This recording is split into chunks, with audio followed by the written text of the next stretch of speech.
Hey guys, welcome back to my channel. तो आज के इस वीडियो में मैं आपको एक्सप्लेन करने वाली हूँ 2025 में आई मूवी कदलिक का निर्मल लाई। तो चलिए विदाउट वेस्टिंग टाइम मूवी का एक्सप्लेनेशन स्टार्ट करते हैं। मूवी स्टार्ट होती है चेन्नई में रहने वाली श्रेया से, जो कि एक स्ट्रक्चरल इंजीनियर है। श्रेया की शादी करण नाम के उसके बॉयफ्रेंड से हो रही थी, जिसे वो 4 सालों से डेट कर रही थी। लेकिन श्रेया की माँ को करण और श्रेया का मिलना पसंद नहीं आ रहा था। लेकिन श्रेया उससे कहती है कि वो कोई वर्जिन नहीं है, इसलिए वो चिंता ना करे। अब ये सुनकर उसकी माँ काफी ज्यादा शॉक थी। जिसके बाद श्रेया करण के साथ शॉपिंग पर जाती है और वहाँ से साड़ी परचेस करती है। यहाँ पर हमें पता चलता है कि करण का जॉब यूएसए में था और वो चाहता था कि वो दोनों पहले कोर्ट मैरिज करें, क्योंकि उनकी शादी की डेट 2 महीने बाद की थी। इसलिए करण का कहना था कि अगर वो कोर्ट मैरिज अभी करेंगे तो तब तक श्रेया का वीजा आ जाएगा और शादी के तुरंत बाद वो दोनों यूएसए चले जाएंगे। अब श्रेया को भी ये आइडिया अच्छा लगता है और वो इसके लिए तैयार हो जाती है। जिसके बाद हम बेंगलुरु में रहने वाले सिद्धार्थ को देखते हैं, जो एक स्ट्रक्चरल इंजीनियर है और वो भी अपने क्लाइंट्स को अपनी आइडिया सुना रहा था। लेकिन ना ही सिद्धार्थ के क्लाइंट्स को और ना ही उसके बॉस को उसकी आइडिया कुछ ज्यादा पसंद आती है। इसलिए सिद्धार्थ का बॉस उसे कहता है कि वो आइडिया से काम करे जो क्लाइंट उनसे चाहता है। जो सुनकर सिद्धार्थ काफी गुस्सा हो जाता है, क्योंकि ये उसका फेवरेट जॉब था, लेकिन इसे भी अब वो एंजॉय नहीं कर पा रहा था। जिसके बाद सिद्धार्थ अपने 2 दोस्तों के पास जाता है, जिनका नाम था सेतु और गोदा, जो कि सिद्धार्थ के बेस्ट फ्रेंड्स थे। एक्चुअली सेतु गे था, लेकिन फिर भी उसे बच्चे चाहिए थे, इसलिए वो डिसाइड करता है कि वो अपना स्पर्म प्रिजर्व करके रखेगा और वो चाहता था कि गोदा और सिद्धार्थ दोनों उसके साथ आए। अब यह सुनने पर सिद्धार्थ भी इसके लिए मान जाता है। जिसके बाद सिद्धार्थ अपनी गर्लफ्रेंड निरुपमा से मिलने जाता है, जो कि एक मॉडल थी। एक्चुअली 2 महीने बाद सिद्धार्थ और नीरू की एंगेजमेंट फिक्स हो गई थी और नीरू इसके लिए काफी एक्साइटेड थी, क्योंकि वो जल्दी से शादी और बच्चे ये सब कुछ करना चाहती थी। लेकिन सिद्धार्थ को बिल्कुल भी बच्चे पसंद नहीं थे। उसका कहना था कि बच्चे काफी इरिटेटिंग होते हैं, इसलिए उसे नहीं चाहिए। अब इस बात से नीरू काफी अपसेट हो जाती है, लेकिन सिद्धार्थ उसे कहता है कि वो दोनों साथ में खुश रहेंगे। तो वही हम श्रेया और करण को देखते हैं, जो कोर्ट मैरिज कर लेते हैं। जिसके बाद श्रेया अपने ऑफिस आती है और करण उसे कॉल करके डिनर के लिए बुलाता है। लेकिन श्रेया अपने प्रोजेक्ट पर काम कर रही थी, इसलिए वो करण से कहती है कि उसे टाइम नहीं मिल पाएगा। तो वही श्रेया का बॉस देखता है कि श्रेया काफी मन से काम कर रही थी, इसलिए वो श्रेया से कहता है कि उसे कुछ टाइम के लिए रेस्ट लेना चाहिए। इसलिए वो श्रेया को घर जाने के लिए कहता है। अब श्रेया करण के घर आती है और वो उसे सरप्राइज देना चाहती थी, इसलिए वो उसे नहीं बताती। जिसके बाद वो जैसे ही करण के बेडरूम में जाती है तो देखती है कि करण एक लड़की के साथ इंटीमेट हो रहा था, जो देखकर श्रेया काफी शॉक थी। उसे ऐसा लग रहा था कि उसने शायद कुछ गलत देखा है, इसलिए वो फिर से डोर ओपन करती है तो करण लड़की के साथ ही था। तो वही करण श्रेया को समझाने की कोशिश करता है कि ये सब गलती से हो गया, जो सुनकर श्रेया गुस्सा हो जाती है और वहां से चली आती है। अब श्रेया का दिल टूट गया था, इसलिए वो किसी से भी नहीं मिल रही थी और अपने घर में बैठकर बस शराब और खाना खा रही थी। जिसके बाद हम सिद्धार्थ को देखते हैं, जो अपने फ्रेंड्स के साथ हॉस्पिटल जाता है और वहां पर अपना स्पर्म प्रिजर्व करता है। लेकिन सिद्धार्थ वहां पर अपना नाम अलग लिखता है, ताकि किसी को भी उसका असली नाम पता ना चले। और इसी वजह से मिसअंडरस्टैंडिंग होती है, जिसमें सिद्धार्थ का स्पर्म डोनर सेक्शन में रखा जाता है। जिसके बाद सिद्धार्थ की एंगेजमेंट थी और वो एंगेजमेंट के लिए नीरू का इंतजार कर रहा था, लेकिन नीरू वहां पर नहीं आती। कुछ टाइम बाद नीरू का लेटर आता है, जिसमें उसने लिखा था कि वो सिद्धार्थ के साथ एंगेजमेंट नहीं कर सकती, क्योंकि नीरू को शादी करके फैमिली स्टार्ट करनी थी। लेकिन सिद्धार्थ का ऐसा कोई इरादा नहीं था, इसलिए नीरू उसके साथ शादी करने के लिए तैयार नहीं थी। अब ये सुनने के बाद सिद्धार्थ का दिल टूट जाता है। जिसके बाद सिद्धार्थ अपने काम में और लड़कियों में बिजी हो जाता है। वो हर वक्त नई लड़की के साथ अफेयर करता, ताकि वो नीरू को भूल सके, लेकिन वो नीरू को भूल नहीं पा रहा था, जिसकी वजह से वो काफी फ्रस्ट्रेट था। तो वही श्रेया की माँ भी श्रेया से बार बार शादी के लिए कह रही थी, क्योंकि श्रेया की उम्र बढ़ती जा रही थी, इसलिए उसकी माँ को श्रेया की शादी की बहुत चिंता थी। तभी श्रेया जब अपने फैमिली फंक्शन में थी तो उसके पास एक बच्चा आता है, जिसे देखकर श्रेया काफी इमोशनल हो जाती है और उसे लगता है कि अगर उसकी माँ को उसकी शादी और बच्चे की चिंता है तो क्यों ना वो शादी के बिना ही बच्चा कर ले। इसलिए श्रेया करण से मिलती है और उसे कहती है कि उसे उसकी हेल्प करनी होगी। वो करण को लेकर डॉक्टर के पास जाती है और उसे बताती है कि करण में प्रॉब्लम है, जिसकी वजह से उसे आईवीएफ के थ्रू प्रेग्नेंट होना है। उसने करण के फेक रिपोर्ट्स भी बना लिए थे, जो देखकर डॉक्टर आईवीएफ प्रोसेस स्टार्ट कर दी है। एक्चुअली श्रेया को प्रेग्नेंट करने के लिए सिद्धार्थ का ही स्पर्म यूज हुआ था। जिसके बाद कुछ दिन बीत जाते हैं और श्रेया प्रेग्नेंट हो जाती है, जो देखकर वो बहुत ज्यादा खुश थी। वो अपने घर वालों को ये बात बताती है तो पहले तो घर वालों को लगता है कि शायद ये बच्चा करण का होगा, लेकिन श्रेया उन्हें बताती है कि उसने आईवीएफ से बच्चा किया है। तो उसके घर वाले उस पर काफी गुस्सा होते हैं और श्रेया की माँ श्रेया को घर से निकाल देती है, जिसके बाद श्रेया अपने मासी के घर शिफ्ट हो जाती है। अब श्रेया को काफी क्यूरियोसिटी हो रही थी कि आखिर उसके बच्चे का पिता कौन होगा, इसलिए वो डिसाइड करती है कि वो उसे ढूंढेगी। जब वो हॉस्पिटल में इंक्वायरी करती है तो वहाँ से उसे पता चलता है कि उसके डोनर का नाम पी जेम्स है। एक्चुअली सिद्धार्थ ने ही अपना गलत नाम वहाँ पर दिया था। जिसके बाद श्रेया जब एड्रेस देखती है तो वो एड्रेस बेंगलोर का एक बार का था। अब श्रेया डिसाइड करती है कि वो बेंगलोर जाएगी।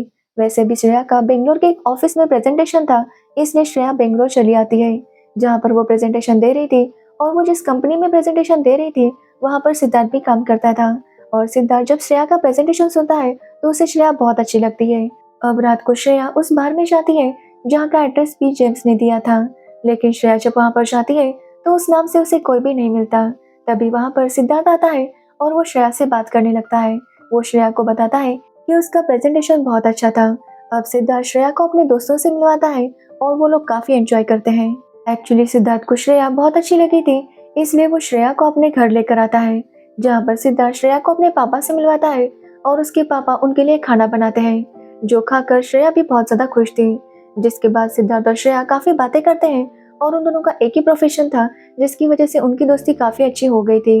अब इसी बीच सिद्धार्थ श्रेया के करीब आने की कोशिश करता है, लेकिन श्रेया उसे रोकती है और सिद्धार्थ से कहती है कि अब उसे घर वापस जाना है। जिसके बाद सिद्धार्थ श्रेया को एयरपोर्ट छोड़ता है और श्रेया वापस चेन्नई आ जाती है। जिसके बाद 8 साल बीत जाते हैं और अब श्रेया को देखते हैं, जो अपनी मासी और अपने बेटे पार्थिव के साथ रहती है। श्रेया अपनी लाइफ में काफी खुश थी, साथ ही वो एक नए प्रोजेक्ट पर काम कर रही थी। तो वही हम पार्थिव को देखते हैं कि जब वो स्कूल जाता है तो बच्चे उसे चिढ़ाने लगते हैं कि आखिर उसके पापा का नाम क्या है, जिसकी वजह से पार्थिव बार बार श्रेया से उसके पापा का नाम पूछता, लेकिन श्रेया उसे बताती है कि वो आईवीएफ के थ्रू हुआ है, इसलिए उसे उसके पापा का नाम नहीं पता। लेकिन ये सारी बातें पार्थिव इतना छोटा था कि वो समझ नहीं पाता। जिसके बाद हम सिद्धार्थ को देखते हैं, जो भी एक प्रोजेक्ट पर काम कर रहा था और इसके लिए वो चेन्नई आता है, जहाँ उसकी फिर से मुलाकात श्रेया से होती है और उन्हें पता चलता है कि एक्चुअली वो दोनों राइवल्स हैं। एक्चुअली वो दोनों ही एक ही प्रोजेक्ट पर काम कर रहे थे और दोनों को ही वो प्रोजेक्ट चाहिए था, लेकिन वो दोनों काफी अच्छे दोस्त बन गए थे, इसलिए वो प्रोफेशनल बातों को अपनी दोस्ती के बीच आने नहीं देते। अब सिद्धार्थ ने भी श्रेया के अपार्टमेंट में फ्लैट ले लिया था, इसलिए उसकी मुलाकात पार्थिव से होती है। एक्चुअली सिद्धार्थ ने पार्थिव के बॉल को जोर से किक मार दिया था, जिसकी वजह से उसका बॉल गुम हो गया था और इसी वजह से पार्थिव सिद्धार्थ से नाराज था। जिसके बाद हम श्रेया को देखते हैं, जो ऑफिस से घर आती है और पार्थिव को ढूंढने लगती है, लेकिन पार्थिव का कहीं पर भी पता नहीं चलता। वो हर जगह उसे ढूंढती है, लेकिन पार्थिव नहीं मिलता, जो देखकर श्रेया काफी डर गई थी। अब जैसे ये बात सिद्धार्थ को पता चलती है, वो भी पार्थिव को ढूंढने लगता है। अब सिद्धार्थ अपने एक पुलिस फ्रेंड को कांटेक्ट करता है, जिसके बाद पुलिस वाले पार्थिव को ढूंढने लगते हैं और उन्हें पार्थिव रेलवे स्टेशन पर मिल जाता है। जब पार्थिव वहां पर आता है तो श्रेया उससे पूछती है कि आखिर वो रेलवे स्टेशन क्यों गया था। तो पार्थिव कहता है कि उसने श्रेया को अपनी मासी के साथ बात करते हुए सुन लिया था कि पार्थिव के पिता बेंगलोर के हैं, इसलिए वो बेंगलोर जाना था ताकि वो अपने पिता को ढूंढ सके। जो सुनकर श्रेया को काफी बुरा लगता है, जिसके बाद श्रेया पार्थिव का ज्यादा ध्यान रखने लगती है। तो वही सिद्धार्थ देखता है कि पार्थिव काफी नाराज था, क्योंकि पार्थिव फुटबॉल खेलना चाहता था, लेकिन बच्चे उसके साथ नहीं खेल रहे थे, क्योंकि पार्थिव को ठीक से फुटबॉल खेलना नहीं आता था। अब ये देखकर सिद्धार्थ उसे फुटबॉल खेलना सिखाता है और पार्थिव काफी अच्छे से खेलने लगता है। तो वही श्रेया और सिद्धार्थ जब बातें कर रहे थे तो श्रेया सिद्धार्थ को बताती है कि ना ही उसका डिवोर्स हुआ है और ना ही उसके हस्बैंड की मौत हुई है। वो बताती है कि एक्चुअली पार्थिव उसे आईवीएफ के थ्रू हुआ है। श्रेया बताती है कि उसने पार्थिव के पिता को ढूंढने की कोशिश की थी, लेकिन वो ढूंढ नहीं पाई। जिसके बाद अगले दिन श्रेया की मासी की तबीयत खराब हो जाती है और श्रेया को अपने काम से बेंगलोर जाना था। अब सिद्धार्थ भी उसके साथ बेंगलोर आने वाला था, इसलिए वो श्रेया से कहता है कि वो लोग पार्थिव को भी अपने साथ लेकर जाएंगे। अब श्रेया भी इसके लिए मान जाती है, जिसके बाद वो तीनों ही बेंगलोर आ जाते हैं, जहाँ सिद्धार्थ श्रेया और पार्थिव को अपने घर लेकर आता है और वहाँ पर सिद्धार्थ के पापा और पार्थिव की काफी अच्छी दोस्ती हो जाती है। सिद्धार्थ के पापा स्टेट लेवल फुटबॉल प्लेयर थे, जिस वजह से वो काफी अच्छा फुटबॉल खेला करते थे और इसी वजह से शायद पार्थिव को भी फुटबॉल खेलने में काफी इंटरेस्ट था। तभी सिद्धार्थ का फ्रेंड नीरू को लेकर आता है। जब सिद्धार्थ नीरू को देखता है तो वो काफी शॉक था, क्योंकि 8 साल बाद नीरू वापस आई थी। नीरू सिद्धार्थ से कहती है कि वो उससे दूर होने के बाद समझ पाई कि वो सिद्धार्थ के बिना नहीं रह सकती, वो सिद्धार्थ से आज भी बहुत प्यार करती है और उसके साथ रहना चाहती है। जो सुनकर सिद्धार्थ काफी शॉक था। वो समझ नहीं पा रहा था कि आखिर वो नीरू से क्या कहे, क्योंकि सिद्धार्थ को नीरू के वापस आने की कोई भी खुशी नहीं थी। तो वही हम श्रेया को देखते हैं, जो नीरू के वापस आने के बाद थोड़ी सी जलस हो गई थी। अब सिद्धार्थ नीरू से कहता है कि वो चेन्नई वापस जा रहा है। जो सुनकर नीरू से कहती है कि उसका भी चेन्नई में काम है, इसलिए वो भी उसके साथ ही आएगी। जिसके बाद वो चारों वापस चेन्नई आ जाते हैं, जहाँ नीरू डिसाइड करती है कि वो सिद्धार्थ के फ्लैट पर ही रुकेगी। अब ये सुनकर सिद्धार्थ को भी थोड़ा सा अजीब लग रहा था, लेकिन वो नीरू से कुछ नहीं कह पाता। नीरू सिद्धार्थ के साथ काफी टाइम स्पेंड करना चाहती थी, लेकिन सिद्धार्थ को इसमें इंटरेस्ट नहीं था, और ये सारी चीजें नीरू भी नोटिस कर पा रही थी। नीरू समझ गई थी कि शायद सिद्धार्थ अब उसे भूल चुका है और वो श्रेया से प्यार करने लगा है। इसलिए नीरू सिद्धार्थ से कहती है कि वो सिद्धार्थ और श्रेया के बीच नहीं आना चाहती। इसलिए वो सिद्धार्थ से कहती है कि वो जल्दी से श्रेया को प्रपोज करे। ये बोलकर नीरू वहां से चली जाती है। अब नीरू के जाने पर सिद्धार्थ श्रेया को बताता है कि नीरू चली गई, जो सुनने के बाद श्रेया को भी थोड़ा अच्छा लगता है। जिसके बाद हम देखते हैं पार्थिव का बर्थडे था, जिसके लिए श्रेया ने बहुत बड़ी पार्टी रखी थी।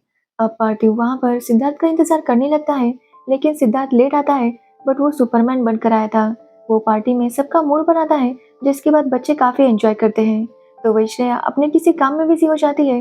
तो वही सिद्धार्थ श्रेया के रूम में जाता है, तो वहां पर श्रेया का लैपटॉप ओपन था, इसलिए वो उसे देखने लगता है कि तभी वहां पर श्रेया आती है। और श्रेया को लगता है कि सिद्धार्थ उसका प्रोजेक्ट चुराना चाहता है, और इसीलिए उसने श्रेया के साथ दोस्ती की। अब इस बात पर श्रेया काफी गुस्सा होती है और सिद्धार्थ को वहां से जाने के लिए कहती है। सिद्धार्थ उसे समझाने की कोशिश करता है, लेकिन श्रेया उसकी कोई बात नहीं सुनती। जिसके बाद सिद्धार्थ वहां से चला जाता है। तो वही श्रेया काफी अपसेट थी। जिसके बाद अगले दिन उसे पता चलता है कि उसका प्रोजेक्ट सिलेक्ट हो गया है। एक्चुअली श्रेया और सिद्धार्थ की दो ही कंपनीज थी जो फाइनल में आ चुकी थी, और सिद्धार्थ ने अपना नाम पीछे लिया था, जिसकी वजह से श्रेया की कंपनी को प्रोजेक्ट मिल गया। अब ये सुनकर श्रेया काफी शॉक थी कि सिद्धार्थ ने अपना प्रोजेक्ट वापस क्यों लिया। उसे तो लग रहा था कि सिद्धार्थ उस प्रोजेक्ट को पाने के लिए कुछ भी करेगा। अब श्रेया जब घर पर आती है, तो वो देखती है कि पार्थिव फिर से गायब था। श्रेया उसे हर तरफ ढूंढती है, तभी वहां पर श्रेया की माँ भी आती है, जिसने अब श्रेया को माफ कर दिया था। वो सभी लोग मिलकर पार्थिव को ढूंढने लगते हैं, लेकिन पार्थिव कहीं पर भी नहीं मिलता। अब श्रेया पुलिस को इन्फॉर्म कर देती है कि तभी श्रेया को सिद्धार्थ का कॉल आता है, और वो उसे बताता है कि पार्थिव उसके पास आया है। जो सुनकर श्रेया काफी शॉक थी, क्योंकि पार्थिव अकेला सिद्धार्थ के घर बेंगलोर चला गया था। अब सिद्धार्थ अगले दिन पार्थिव को लेकर फिर से वापस चेन्नई आता है, और सबसे पहले पार्थिव को स्कूल लेकर जाता है, क्योंकि आज पार्थिव की फुटबॉल मैच थी। जहाँ पर श्रेया सिद्धार्थ से पूछती है कि आखिर उसने वो प्रोजेक्ट पीछे क्यों लिया। तो सिद्धार्थ कहता है कि उसे जॉब में कोई इंटरेस्ट नहीं था। वो पहले भी जॉब को छोड़ना चाहता था, लेकिन हिम्मत नहीं कर पाया।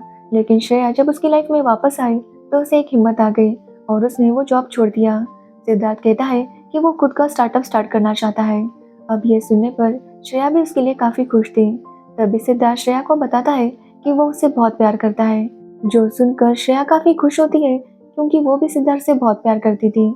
हालांकि उन दोनों को अभी तक पता नहीं था कि पार्थिव का पापा कोई और नहीं बल्कि सिद्धार्थ है। जिसके बाद सिद्धार्थ, श्रेया और पार्थिव सिद्धार्थ की दोस्त की शादी में जाते हैं, और वहां पर सिद्धार्थ अपने दोस्तों के साथ उस स्पर्म डोनेशन की बात कर रहा था, जहां सिद्धार्थ का दोस्त सिद्धार्थ को बताता है कि उसका स्पर्म उन्होंने डोनर सेक्शन में डाल दिया था। हॉस्पिटल वालों से ये मिसअंडरस्टैंडिंग हो गई थी। लेकिन तभी वहां पर श्रेया आती है और सिद्धार्थ टॉपिक चेंज कर देता है। जिसके बाद सिद्धार्थ अपना खुद का स्टार्टअप स्टार्ट करता है, जिसमें उसकी पार्टनर थी श्रेया। यानी कि अब लाइफ पार्टनर और बिजनेस पार्टनर दोनों ही श्रेया थी। हालांकि उन्हें अभी तक पता नहीं चलता कि पार्थिव सिद्धार्थ का ही बेटा है, और इसी के साथ ये मूवी एंड हो जाती है। तो ये थी इस मूवी की स्टोरी। अगर आपको मूवी की स्टोरी और मेरा एक्सप्लेनेशन पसंद आया हो, तो वीडियो को लाइक, कमेंट, शेयर जरूर करना, एंड मेरे चैनल को सब्सक्राइब करना बिल्कुल मत भूलना। Thanks for watching video.